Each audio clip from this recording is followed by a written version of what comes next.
गौरदेवार विठ्ठल श्री ज्ञानदेव तुकाराम भगवान की जय। श्री गणेशाय नमः। श्री पांडुरंग नमः। श्री देव नमः।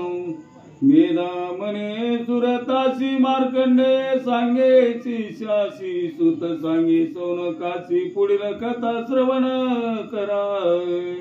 शिवावलोकने करून मागील अनुसंधान मा सरस्वतीचे प्रतिज्ञा वचन दूत सांगून आज्ञापिले।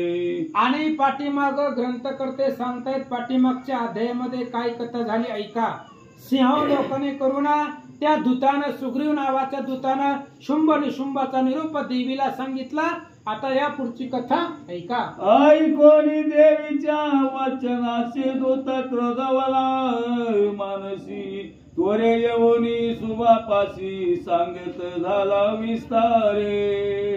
देवीचं त्या ठिकाणी बोलणं ऐकलं आणि त्या सुग्रीवानं देवीचं बोलणं ऐकलं। जसं आहे तसं शुंभापाशी आला आणि घडलेलं वर्तमान सांगू लागला। मने मी देवीपाशी निश्चित तुमचा महिमा वर्णिला बहुत परी तो तुम नाही मानित योदावीन सर्वथा। सुग्रीवानं सांगितलं हे बघा म्हणले तुमचं जी काही पराक्रम आहे तुमचा पुरुषार्थ आहे मी सगळा त्या देवीपाशी वर्णन केला पण ती काय तुम्हाला किंमतच देत नाही तुम्हाला ती मानितच नाही असं तो दैत्य सांगू लागला। ऐकोनी दूताचे वचन दैत्य राज क्रोधावला दारुण सेनापती धूम्र लोचन याशी बोलता झाला। आणि शुंभ निशुंभाचं बोलणं ऐकलं त्या दूताचं बोलणं ऐकलं शुंभ निशुंभांना राग आला। धूम्र लोचना नावाचा सेनापती बोलवला आणि काय सांगतात ऐका। शुंभ मान्य द्रुम लोचना घेऊनी आपुलिया सेना अनाविती दुष्ट ललना केशा कर्षण करोनिया। आणि त्यावेळेस त्या ठिकाणी शुंभानं धूम्रलोचनाला जवळ बोलवलं आणि धूम्रलोचनाला सांगितलं जा आता सांगितलं का नम्र बोल शांत बोल आता केसाला धरून बोलून आण। मगाशी एक दूत शांत पाठवलं होता पण त्या स्त्रीनं ऐकलं नाही। आता तू जा आता बोलू नको तिच्या केसाला धरून वडी तिथं घेऊन या असं तो शुंभ धूम्रलोचनाला टाका विवाला करून तिचा पाठी राखालिया कोणी त्यातेही तत्काल वधावे शस्त्रांनी देवात्वा गंधर्व। आणि तिला बळच तिच्या केसाला धरून तिला वडीत आणा। जर तिची पाठ राखण्यासाठी कुणी आलं देव गण गंधर्व यक्ष किन्नर सुर असुर जर कुणी आलं तर त्यांनाही मारून टाका। शुंभ बोलू लागला। इंद्र अग्नि यम कुबेरा उर यक्ष किन्नर विद्याधर पाठी राखाले ती साचारा तरी त्याचाही वध करावा। त्या देवीची पाठ राखण्यासाठी जर कुणी यम असेल अग्नी असेल इंद्र असेल वरुण असेल चंद्र असेल सूर्य असेल कुणीही तिच्या पाठी राखण्यासाठी आलं तर त्यांना मारा आणि देवीच्या केसाला धरून वडीत आणा। मेधा मने सुरता लागून ऐसा सुंबे आज्ञा पिला जान तेव्हा तो धूम्रलोचन त्वरे करोनिया निघाला। मेधा ऋषी सुरथ राजाला सांगतायत शुंभानं असा असणारा निरूप त्या धूम्रलोचनापाशी सांगितला आणि तो धूम्रलोचना देवीपाशी आला म्हणता। देवनी 60 सहस्र असुरा तो धूम्र लोचन क्रूर हिमवंत पर्वत थोर येता झाला तयावरी।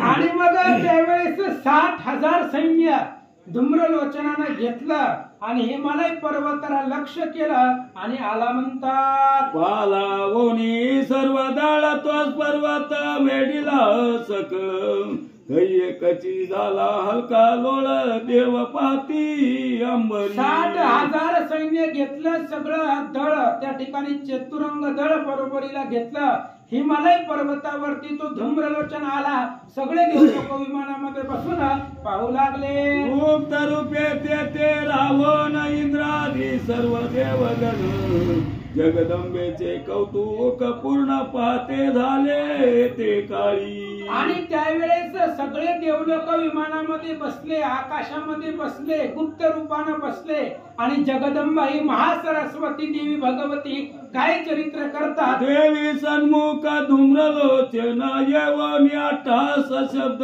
करून उच्च स्वर देवी लागून बोलता झाला देवा आणि देवीच्या समोर धूम्रलोचन आला आणि धूम्रलोचन येऊन त्या ठिकाणी देवीच्या पुढे आला आणि उच्च वाणीनं मोठ्या आवाजामध्ये त्या ठिकाणी बोलू लागला ऐका म्हणे व तू लावण्य राशी चालावे सुंबनी सुंबापासी जरी प्रीतीने तू न येशी तरी बळ्याची नेईन मी आणि ज्या सुरात वाचायची शिस्तीत वाच खाल्लं काय जास्त ताण देऊन हवामान बी असते तसं जरा. सावकाश होऊ दे काय का खडी साखर मला द्या. एकच तूर जाणार शांत बारकी साखर देवी सन्मुख धूम्रलोचन येऊन अट्टहास शब्द करून उच्च स्वरे देवी लागून बोलता झाला म्हणे हो देवी तू लावणे राशी चालावे सुंबनी सुंबापाशी जरी प्रीतीने तू न येशी तरी बळेची येईन घेऊन जाईन मी धूम्रलोचनानं सांगितलं बाबा जर तू आता या ठिकाणी आमच्या संग आली नाही मग अशी एक दूत येऊन गेला त्यानं सांगितलं आता तुझ्या केसाला धरून वडीत घेऊन जाईल तो धूम्रलोचन बोलू लागला देशाकर्षण करून तू ते ओढून नेईन आपुला स्वामी दाखवीन तुझा लागी सुंदरी तुझ्या केसाला धरून वडीत नेला तिथपर्यंत आणि आमचा असणारा जो राजा आहे आमचा स्वामी आहे तुला दाखविला देवीला धूम्रलोचन बोलू तेव्हा लागला जगदंबा बोले त्याला दैतेश्वराने धाडिले तुझला बळवंत दिसतोशी बला सैन्य घेऊन आलासी आणि त्यावेळेस त्यांनी सांगितलं म्हणलं हे बघा देवीने सांगितलं एवढं 60,000 सैन्य घेऊन आलाय आणि मी एकटी आहे अबला स्त्री आहे आता तुझ्या एवढ्या 60,000 बरोबर मी काय करणार आहे भगवती धूम्रलोचनाला बोलता जरी बळे करून नेशील तरी स्त्री काय करील आईची चंडिका तया वेळ ऋषी म्हणे बोलिली ऋषीनं सांगितलं सुरथ राजाला सांगतायत बघ अशा पद्धतीने ती असणारी देवी भगवती त्या धूम्रलोचनाला बोलू लागल्या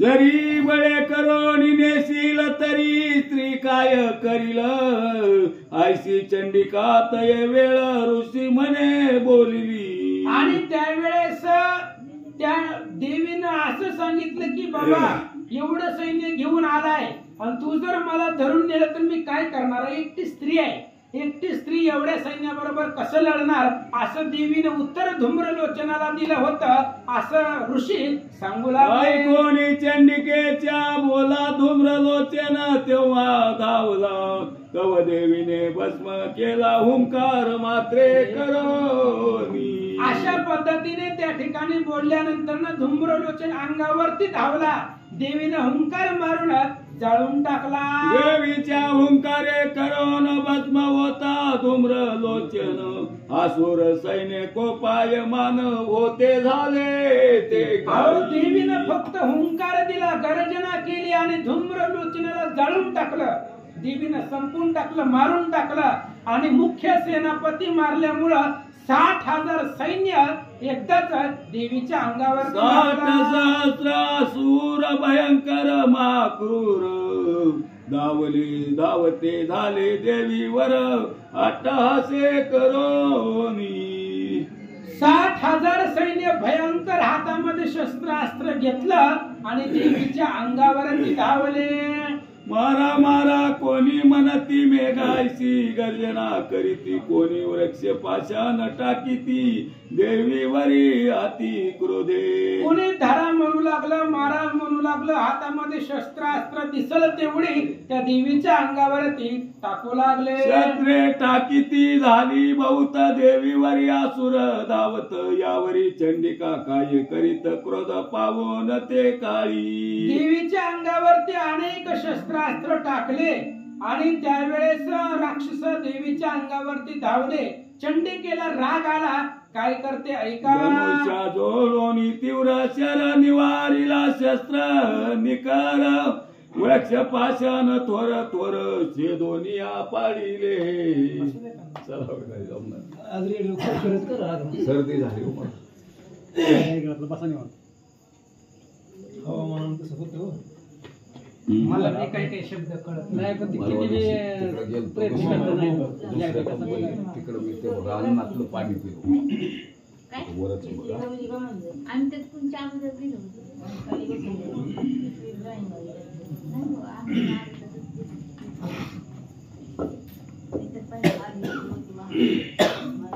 मंगली कवरदे हरिविठ्ठल श्री ज्ञानदेव तुकाराम भगवान की जय.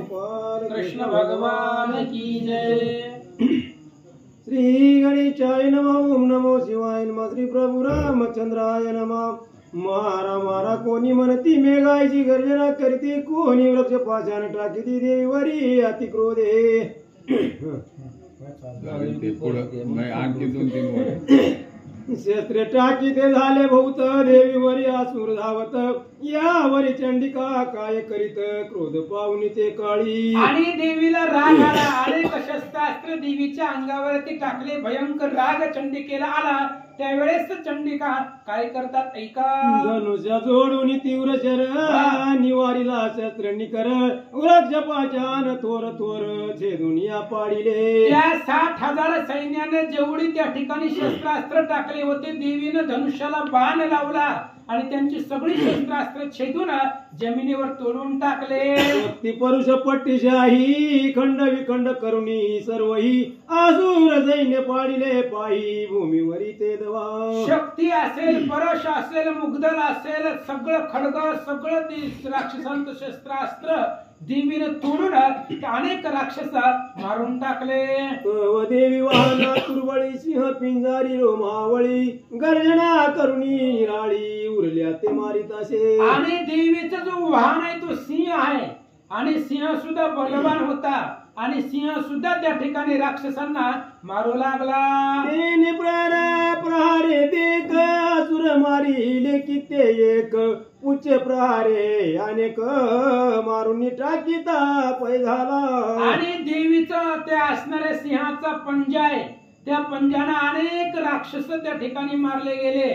काही त्या ठिकाणी असणाऱ्या त्याच्या मुखानं दातांनी मारून टाकले असं सांगतात. मुखे आणि वेगे करून तैशी चादरे घेतले प्राण, नखे करुणी उत्पाटन करिता झाला सुरांचे. काही मुखानं मारले, काही दातानं त्या ठिकाणी मारून टाकले. अशा पद्धतीने सिंह त्या सगळ्या राक्षसांना मारू लागला. मारुनी तला प्रहारासी छेदिता होये असुर शिरांसी, छिन्न भिन्न होये वासी करुणी रक्त तो प्राशिताचे.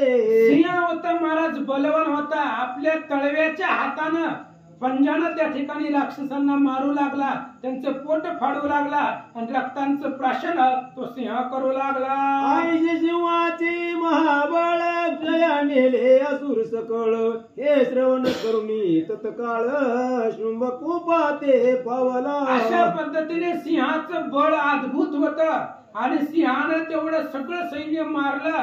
शुंभाला बातमी कळली, भयंकर राग आला म्हणतात. देवीने वदिला धूम्र लोचन, केवळ हुंकार मात्रे करून टाकिले सर्व सैन्य मारून, एकही क्षण न लागता पै. विचार केला त्या शुंभानं धूम्रलोचन नावाच्या राक्षसाला देवीनं फक्त हुंकारानं मारलंय जिच्या हुंकारामध्ये एवढी ताकद आहे त्या देवीमध्ये किती सामर्थ्य असेल याचा अंदाज तो लावू लागला.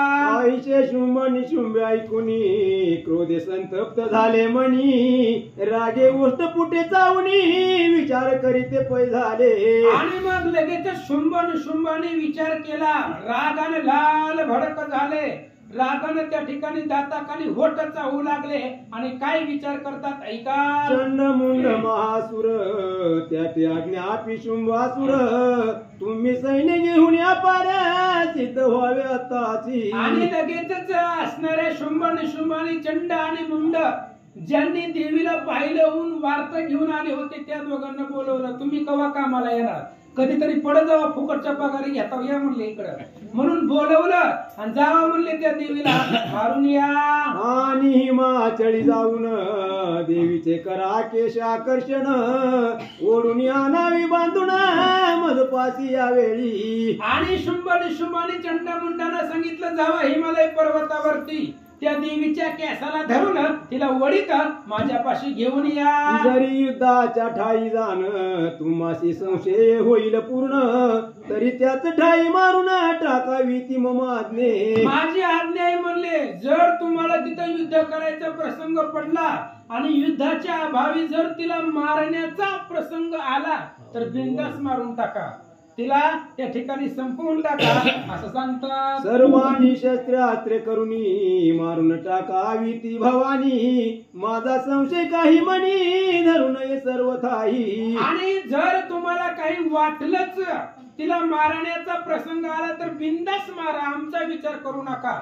जर ती देवी तुम्हाला जड झाली युद्धासाठी तर आमचा विचार न करता तिला मारून टाका असं सांगतात. करावे सिंहाचे हनन जो असेल देवी वाहन तुम्ही सैन्यासहित जाण देवी एकटी ती काही. अरे बाबा त्या सिंहाला सुद्धा मारून टाका, त्या सिंहाला ठेवू नका, बार काय पण लय आगाव आहे. त्या 60,000 सैन्य सिंहानं मारले, त्याच्यामुळं सिंहाला सुद्धा मारा. अरे एवढं सैन्य तुम्ही घेऊन चाललात आणि एकटी असणारी ती स्त्री तुमच्या पुढे काय करणार आहे. शुंभ निशुंभ बोलतात. सिंह पशुचा बळीवार कायसा तू माहुनी थोर तुम्ही देवाधिकाशा निवार क्षणे सिंह मारावा. अरे सिंह ही पशु आहे, एक असणारा पक्षी पशु योनी मधलं त्या ठिकाणी प्राण्यामधला आहे तो. आणि सिंहाची काय ताकद आहे तुमच्या पुढं, त्या ठिकाणी त्या सिंहालाही मारा असं सांगतात. देवीशी मारिली अस्पष्ट सिंह वदिला असता दुष्ट आम्ही तुम्हावर संतुष्ट होई जाना निर्धारी. आणि शुंभ निशुंभाने सांगितलं त्या सिंहालाही मारा आणि गरज पडली वेळ पडली तर देवीला सुद्धा मारा. ह्या दोघांना जर मारलं तर आम्ही तुमच्यावरती प्रसन्न होऊ असं सांगतात. ती धरली आत्वा मारिली येते परिबांधून अनाथी येते आम्ही पाहू आंबिके ते कैसी स्त्री आहे ती. अरे तुम्ही त्या देवीला धरा, तिला मारा, जिवंत सापडली तर जिवंत आणा, नाहीतर त्या स्त्रीला त्या देवीला मारून इथं आणा. त्या जगदंबेला आम्हाला बघायचंय कशी आहे. शुंभ निशुंभ बोलतात. धूम्रलोचन महावीर हुंकारे मारिला आजीने सत्वर तिचा देह आहे कैसा दुर्धर पाहू आम्ही कौतुकाने. अरे ज्या स्त्रीच्या हुंकारानं धूम्रलोचनाला मारलं अशी असणारी ती स्त्री किती बलवान आहे, किती सामर्थ्यवान आहे, दिसायला कशी दिसते आम्ही बघू, इथवर घेऊन या.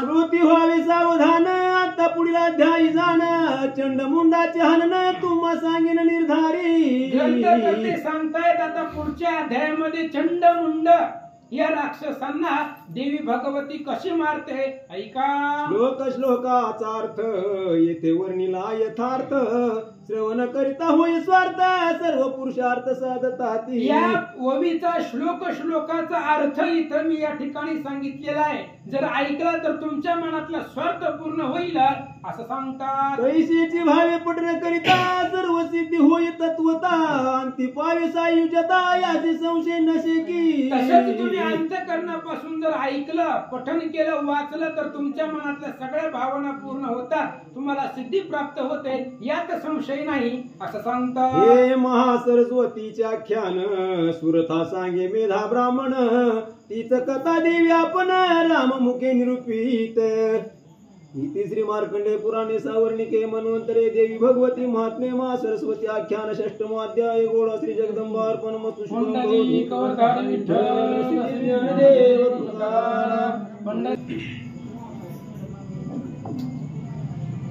श्री गणेशाय नमः, श्री सरस्वते नमः, प्रभु श्री रामचंद्राय नमः. थोडे 40 मेधाऋषी म्हणे सुरथा, ऐक जगदंबेची कथा, एकाग्र चित्ते नृपनाथा, श्रवण भावे करावे. श्री गणेशाला वंदन करून, सरस्वतीला वंदन करून आणि सर्व भाविकाला वंदन करून कथेचं अनुसंधान आहे. आपण 2 अध्यायामध्ये ऐकलं. शुंभ नावाचा राजा आणि शुंभ त्याचा भाऊ दोघेही बंधू बलाटे होते आणि आता त्यांचे जे काही सेनापती आहेत चंड आणि मुंड यांच्याबरोबर दिवस युद्ध होईल. ग्रंथकर्ते राम नावाचे ब्राह्मण आपल्याला सांगू लागले. मार्कंडेय सांगे शिष्यासे, सुत वदला शौनकाशी, तेच सांगतो तुझसी, यथामती करोनिया. आणि मार्कंडेय ऋषी आपल्या शिष्याला कथा सांगत आहेत आणि मेधा ऋषी आणि या सुरत राजाला सांगत आहे. अशी ही कथा 3 ठिकाणी चालू आहे आणि प्रत्येक जण म्हणले जी काही घडलेली पाठीमागची कथा आहे आणि मेधा नावाचे ऋषी ही सुरत राजाला कथा सांगत आहे. पूर्व अध्यायाचे अंती जाण, शुंभ निशुंभ दोघे जण, चंड मुंडा ते आज्ञातून पाठविते झाले.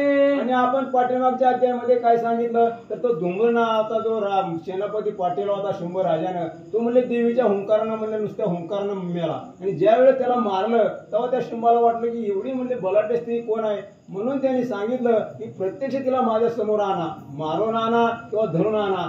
असं म्हणल्यानंतर त्या ठिकाणी त्या शुंभाला वाटलं की आपण प्रत्यक्ष बघावं, पण म्हणले ती देवी काय यायला तयार नाही. म्हणून चंड आणि मुंड नावाचे सेनापती त्या देवी बरोबर युद्ध करण्यासाठी पाठवले. वाजी वारण रथ पदाती, सेना समुद्र लोटला क्षिती, गर्जना परिसोनी देव जाती, भयभीत झाल्या. आणि मग ज्यावेळेस त्या शुंभ राजानं आपल्या सेनापतीला आज्ञा केली, चंड आणि मुंड नावाचे 2 सेनापती बलाढ्य होते, त्यांच्या बरोबर म्हणले भरपूर सैन्य दिलं. त्यावेळेस देवाला सुद्धा काळजी वाटली की आता यांच्या पुढे देवीचं काय होतंय. आणि देव लोक स्वर्गातून हे गुप्त रूपानं पाहत होते आणि देवांना सुद्धा अतिशय काळजी वाटू लागली. वाद्य वाजती अनेक, दैत्य गरजती भयानक, गगनातून किती एक हिमाचली उतरती. आणि मग ज्यावेळेस म्हणले वाद्य वाजू लागलं, आता हे महाराज आसुर म्हणजे कसे होते तर मायावी होते.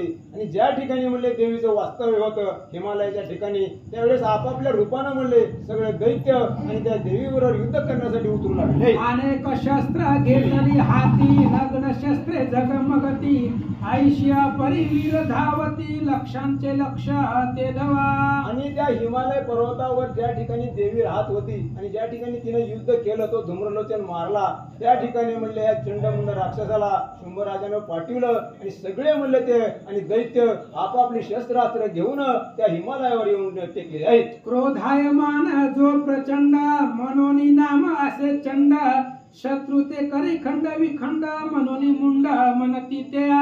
आणि ज्याच्या त्याच्या म्हणजे नावाप्रमाणे त्याला नाव पडलेलं होतं, पराक्रमाप्रमाणे. तो चंड जो होता तो खूप पराक्रमी होता, त्याच्यामुळे म्हणले त्याचं चंड नाव पडलं होतं. आणि हा मुंड होता तोही म्हणले तसाच म्हणजे आपल्या मायावी शक्तीमध्ये बलाढ्य होता, म्हणून चंड आणि मुंड या राक्षसांना ही 2 नावं पडलेली आहेत. ते जावनी पर्वतावरी, विलोकिती त्याचे शिखरी, देवी बाई सरी सिंहावरी, किंचित हास्य करीत असे. आणि मग ज्यावेळेस ते चंड आणि मुंड आपली सेना घेऊन त्या हिमालय पर्वतावर आले आणि त्यांनी चौकड बघितलं किंवा म्हणली ही स्त्री कोण आहे कशी आहे बघितलं, तर ती म्हणली एक स्त्री त्यांना दिसली आणि ती हसत मुख त्या चंड मुंडाने पाहिली.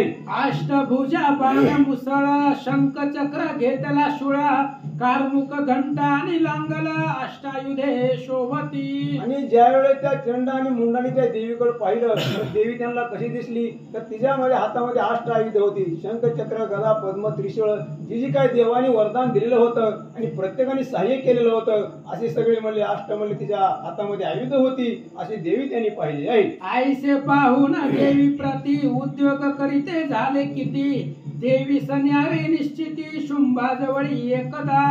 आणि मग ज्यावेळेस त्यांनी देवीला पाहिलं, त्याच्या स्वरूपाकडे पाहिलं, असे अत्यंत म्हणले सुंदर स्वरूप होतं आणि त्यांना असं वाटलं की आपण म्हणले हिला म्हणले आणि त्या शुंभ राजाजवळ न्यावं, असं ते मनामध्ये विचार करीत आहेत. ओढोनी धनुष्य लाविले शरात, कित्येक धावले खडग धरा, जाती तिच्या समीप असुरा हालकल्लोळ मांडिला.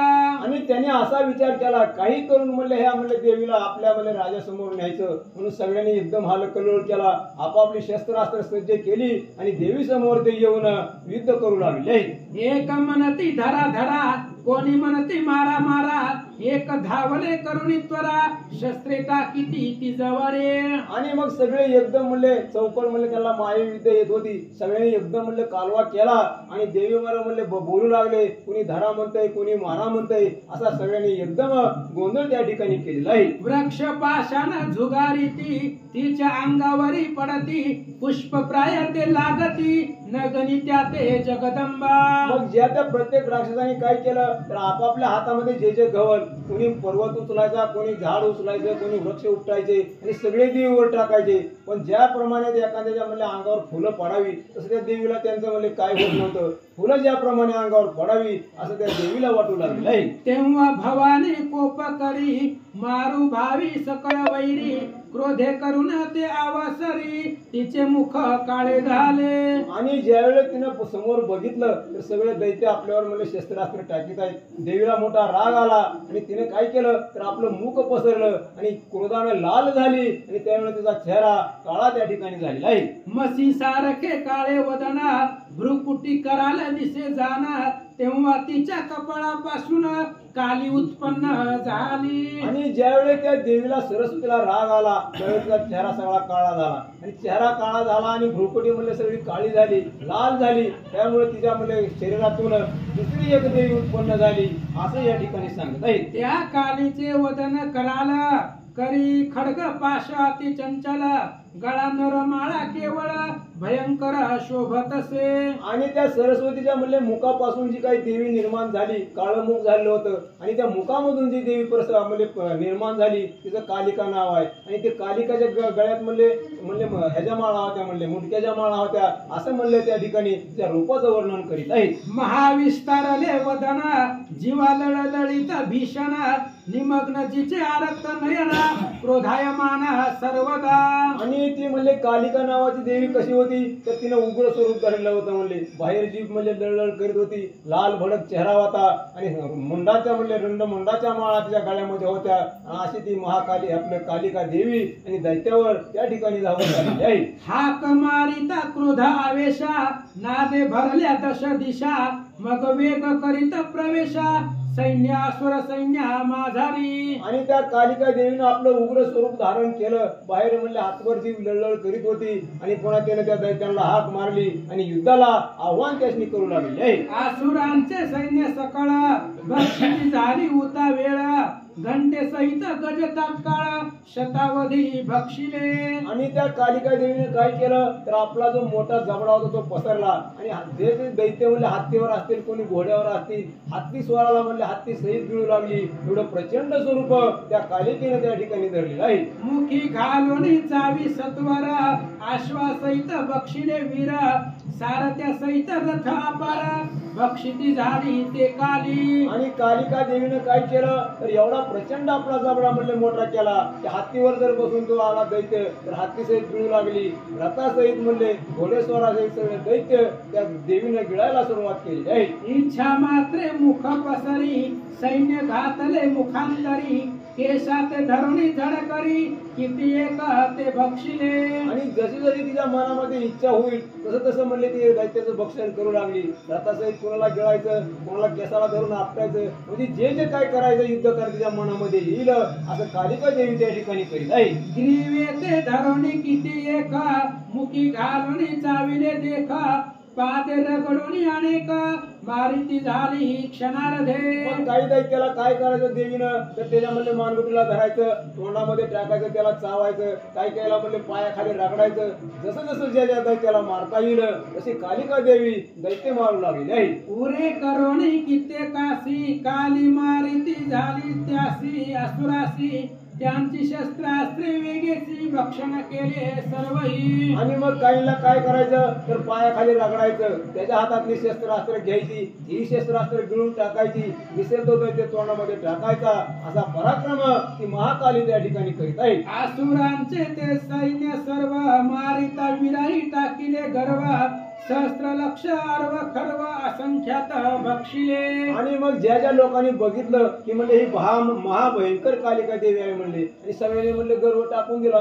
पहिल्यांदा काय म्हणत आलते तर एक स्त्री आपल्या म्हणले आपल्या पुढे काय करणार आहे. जे जे काय गर्वानं आले होते त्याने आपला गर्व टाकला आणि पळून त्या ठिकाणी जाऊ लागलेले आहे. खडगाने किती एक मारिले किती एक खडग वांगे तोडिले काही दंताग्रे विनाशिले सैन्य मर दिले सर्वही. आणि त्या कालिका देवीने एक सपाटा चालू केला. जसं जसं आपल्याला युद्ध करता येईल काहीला म्हणले पायाने तुडीलं काहीला तोंडाचा म्हणले टाकून म्हणले दाडानं चावून खाल्लं. इतका पराक्रम देवीने केला. एवढं जरी त्या चंडमुंडाचं सैन्य होतं तर त्यांच्या पुढे त्या देवी पुढे त्यांचं काही चाललेलं नाही. आईसे जे कोणी धावला चंड शरवर शव करी प्रचंड इतुक्यात येऊनही मुंड चक्रे टाकिली असंख्य.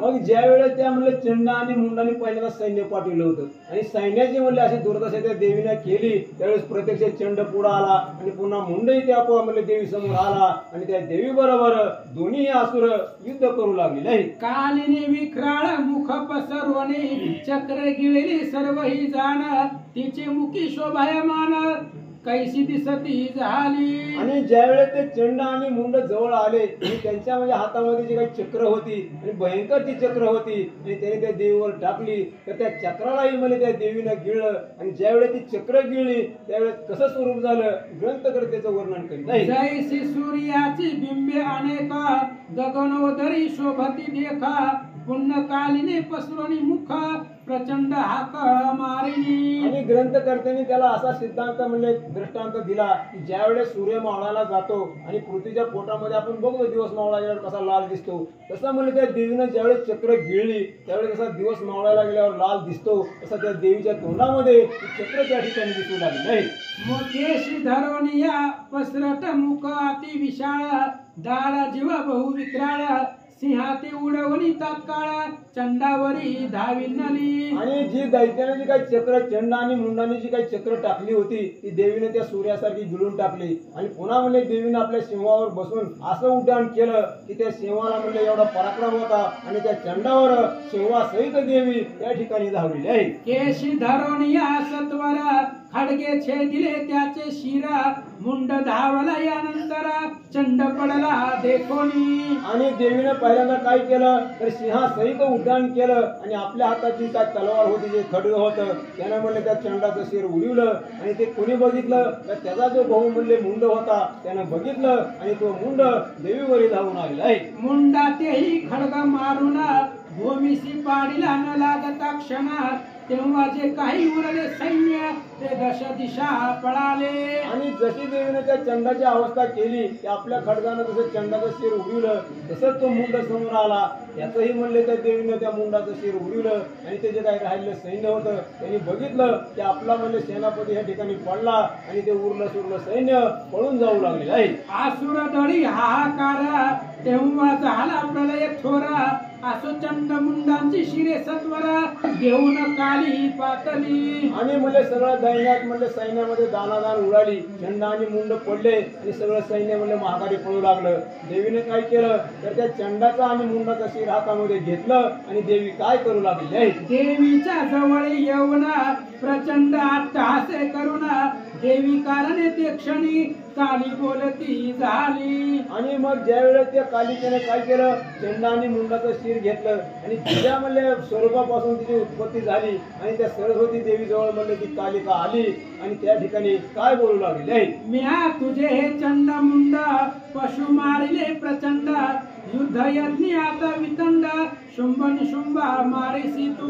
आणि तिनं काय केलं तर ज्या म्हणजे देवीच्या शरीरापासून उत्पन्न झालेली होती ही कालिका ती महासरस्वती जवळ आली आणि तिनं ती चंड आणि मुंडाचं शिर तिच्या पायावर ठेवली आणि तिने सांगितलं तेव्हा म्हणजे या चंड आणि मुंडाचा म्हणजे मी नाश केलेला आहे. म्हणजे काय राहिलेले दुर्धर दोन राक्षस आहेत शुंभ आणि निशुंभ त्यांचा म्हणजे नाश तो करावा असं ती कालिका देवी त्या ठिकाणी बोलत आहे. ऋषी म्हणे सुरथा लागोनी ती चंड मुंडांची शिरे पाहोनी तया काली प्रतीत दक्षिणी देवी बोलती झाली. आणि मग ज्यावेळेस त्या कालिकेने ती 2 शिरा आणून ठेवली होती सरस्वती पशी, त्याने ते म्हणले बघितलं आणि ती शिरं बघितल्यानंतर कालिका देवी काय बोलू लागली, तू चंड मुंडा ते मारोनी त्यांच्या शिरा ते घेऊनी येती झालीस म्हणून चामुंडा हे नाम निर्धारे. आणि मग तिला त्यांनी असं वरदान दिलं त्या देवीला, कालिका देवीला, की म्हणले या चंड आणि मुंडाचा तू नाश केला, दोघांची शिरं माझ्या जवळ आणली, म्हणून म्हणले त्या चंड मुंडासारखं म्हणले